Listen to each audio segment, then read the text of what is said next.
We're on page 86.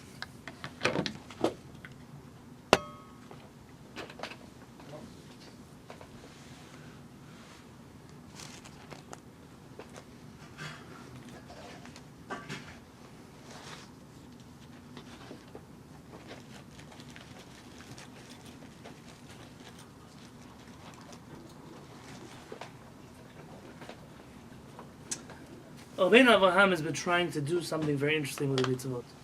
He's trying to take certain mitzvot that you would think should be understood one way and really show you that the true meaning of the mitzvot is another way. This is not something unique to him. This is definitely a tradition that he received from his father, the Rambam.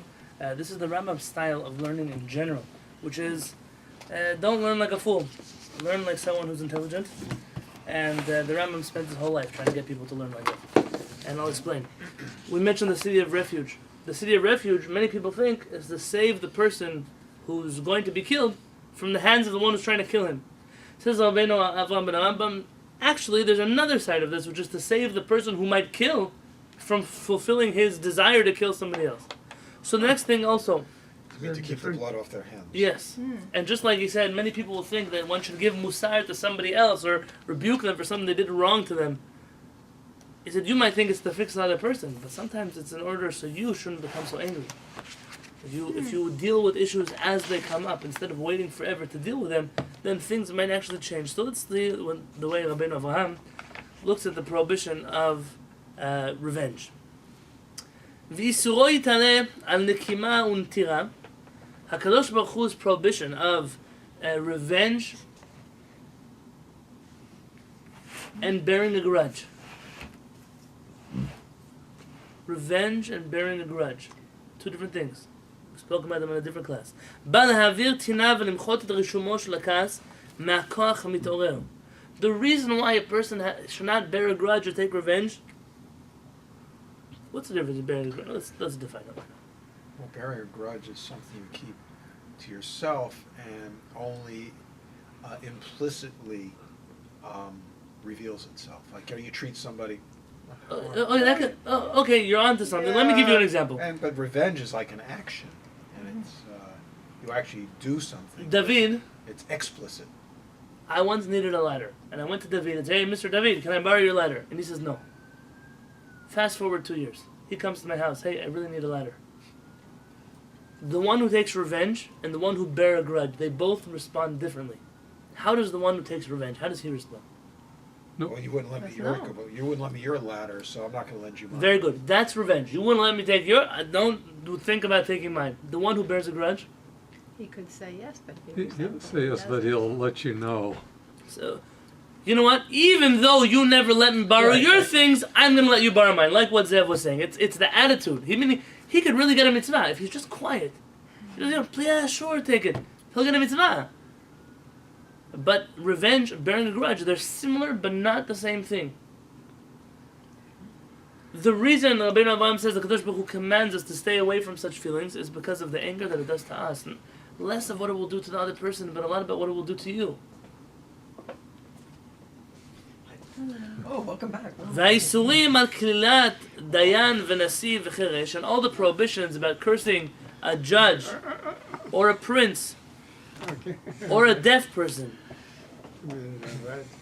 These are separate prohibitions in the Torah. A judge. Tell me about a judge. What is a judge? Someone who decides the law. So, very good. A dayan on the beit din. Why would I curse the judge? You're like they're... I'm in court. He ruled against me. I'm angry. Yeah, that one is good for nothing. We have an obligation after the judgment takes place. Let's dikta to accept the judgment on ourselves. It's also officially the job of the dayan to try to appease the other side by coming down and saying, "Listen, I would have loved for the law to be on your favor, but I can't. HaKadosh Baruch Hu says this is the law. It's not because I don't like you. It's because that's also part. And very often, you have in halakha, you mentioned that the other person who won shouldn't be such a snob about it. Go over, give him a. It's kind of like when you see a sports team lose, and then you have the victorious team say, "Go over and shake their hands and pat them on the back. You know, it was a good game." Those are, yeah, you guys, you lost, and they run away. You can see about their midot, what kind of people they are. Nasi, when would we curse a prince? A ruler, any kind of ruler, in any office. if they make a law that you don't like. don't like his Well, you use guys of- are not, you're not voting tomorrow? If you Too go on much Facebook, taxes. exactly. You're not I voting think his tomorrow? policy- You say this one is a crook, this one is, You're is a dealing slut, with, this one it's is not a- from our nation. The Torah says, Nasi ba'mecha lot, oh, people, the prince of your nation do not curse, but the concept is the same. At the end of the day, you have people who are in a ruling class, and they are decided, with all due respect, you weren't a candidate for president tomorrow. And there's a reason why you're not a candidate for president tomorrow, and not all of that reason is just because you're not so famous. Everyone thinks they could run the world. Just sit 5 minutes in the prime minister's chair in Israel, and you might make worse decisions than he makes. You don't know. Because sometimes I'm not jealous of the prime minister of Israel. I'm specifically not talking about America because I don't want to get into tomorrow's discussions. He sits in a chair, and he knows things that you don't know. He has a Mossad, he has a Shabak, he has intelligence that comes from Iran, from Iraq, from Syria, from Saudi Arabia. He has to make a decision, and sometimes he's playing a game of chess where it's a move, it's a bad move, but he knows the decision that you want to make would destroy the country. And he has to make that move, and then suffer curses at the hands of the Knesset, and at the hands of the cabinet, and the hands of the newspapers, and he can never open his mouth and say the reason why he had to make a decision. Nasi ba'machad lo ta'or. Hashem says, what kind of person are you? The person is in a situation, he's in an office, he's running the country. That office deserves respect, even if you don't like the person. And a cheresh, what's so special about a deaf person? Why Torah singles out a deaf person? You know that when the Torah singles out, don't oppress a widow and an orphan, it doesn't mean just widows and orphans. It just, the Torah is talking about people who in general in society they lack a support system. They lack a parent, they lack a spouse, it could be a divorced person, it could be the same thing. It could be a child who has parents that don't talk to him. It could be the same thing. It could be an adult. Not an orphan, doesn't have to be a 5-year-old child. People who lost their parents and they're trying to readjust to life without parents. A lot of people could fall into this situation. A poor person in some societies, he might also be there are many such examples. The Torah speaks in the way that is most common among people. A cheresh, what's interesting about a deaf person? Why can't I curse him? He doesn't hear anyways. It's a person with a disability. You're not on the same level. He can't hear me. Why does he care if I? You're making. Well, it's unfair because you can't respond. Right. But so what does it bother him? See, let's imagine right now that there's another place in the world where someone's cursing me. I don't care. I don't hear them. I don't know them. Why does it bother me if someone else cursing me somewhere else? But in the they world? can see your anger, they can see your words, and they might take it harsher than it is. Like you might say, like, oh, you really blew that, and instead he envisions you saying that he's a terrible person, or Maybe. Okay, so you're going on the fact that people, just because you don't hear doesn't mean you can't pick up on a message. Doesn't mean you can't pick Right, up on a right. cue. Right. That's fair. That's true. Well, the person who curses really hurts themselves. Oh, see, you have to think like the Ben Avraham. He's trying to show you the Torah is singling out a person who there may be no ramification in their life to you cursing them. But what about your life? What about your anger? What about the fact that you allowed yourself to reach a place in life where you curse somebody else? What does that say about you? a deaf person to boot. Right? It's someone who's not on your level, though.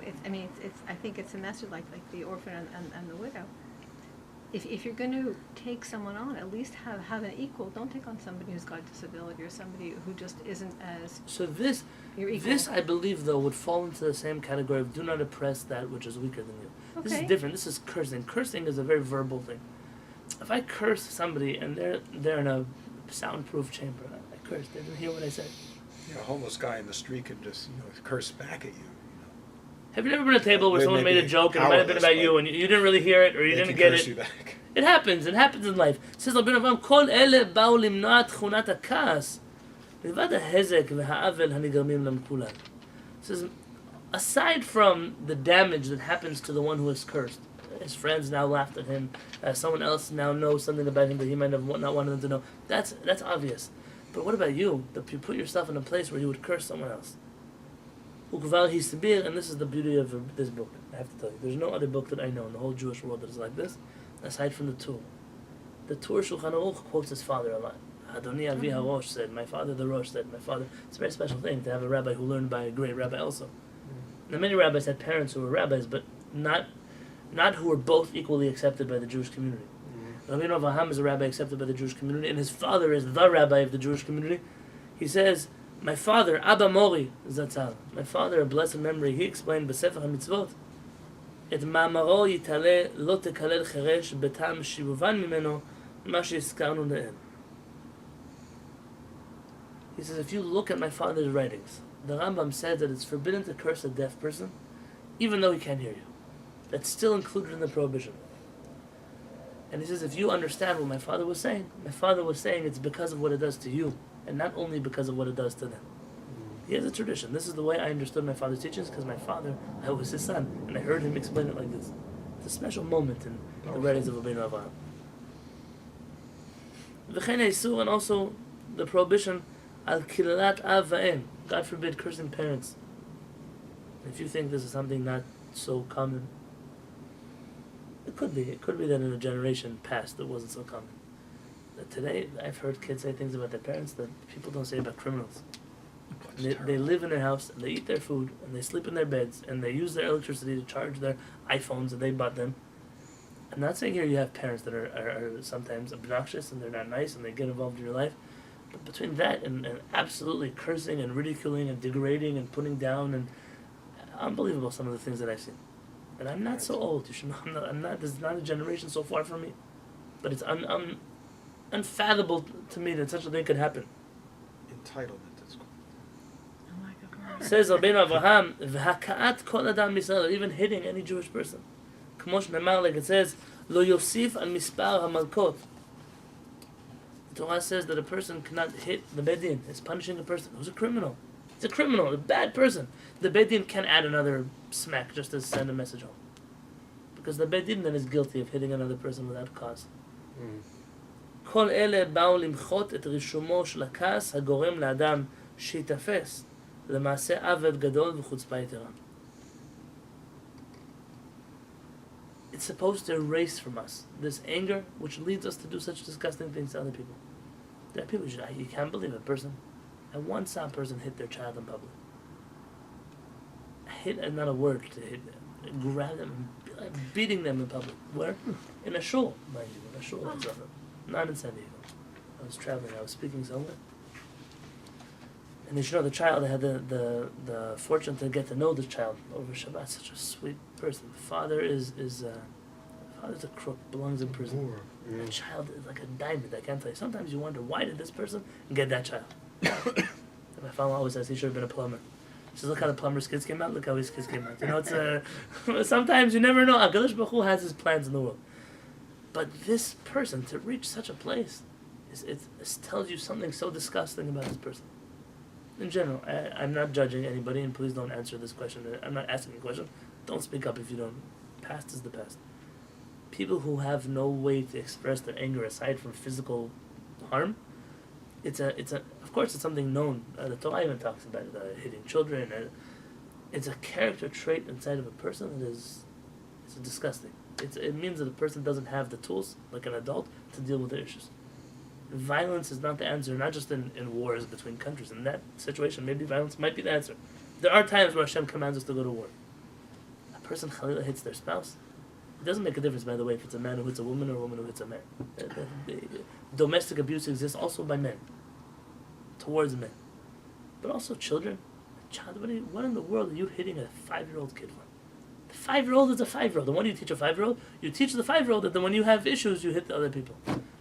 You hit them at school. You hit them at work. Then you get people who get in fights in bars and fights in restaurants and fights at football games and fights. When does it end? When will the madness stop? That's not the way you solve issues. But we live in a world that is just an absurd. It's absurd that it's still, we've advanced in so many ways, and this thing is still. I recently had this issue with California. It could be that a social worker might take away a child from a physically abusive family. Mm-hmm. Had an issue recently with a family, a Jewish family, that needed the intervention of a social worker. But they lived in a state which they call them traditional or conservative, or it's an old kind of state. A lot of old. Alabama. Imagine Alabama is a good example. And over there, the social worker comes to the house, doesn't see something so wrong, so you hit your kid. Did you break the bone? Did you cause them to bruise? No, not such a big deal. There are bigger issues to deal with. It really depends where you come from, and it's a tragic thing that's the world we live in, but it's the world we live in. Wow, Shlomo HaMelech says, he who spares his child the rod is. Okay, I understand. Shlomo HaMelech was also Shlomo HaMelech, and There are times and there are generations and there are. I don't believe that today a child really respects his parent to the point to where a smack on the wrist is gonna set their life forever. It doesn't work. It's we live in a different world. Every generation and the way that you educate children with it. And there are differences. You know, a child. Third grade is caught smoking with his friends, drunk behind a bar is a different thing than. I'm just giving an example, not a realistic one. It's different than the kid who stayed up too. He stayed up too late reading Harry Potter, and his father was mad at him. It's very different things. Why is Shlomo HaMelech only talking to you? To think about. B'ezras Hashem. We'll deal with this tomorrow. And also, it has to do with how much care you actually have for the child, and thinking of their welfare, and not of your annoyance and your being, your space being violated. Very good. What? Very good.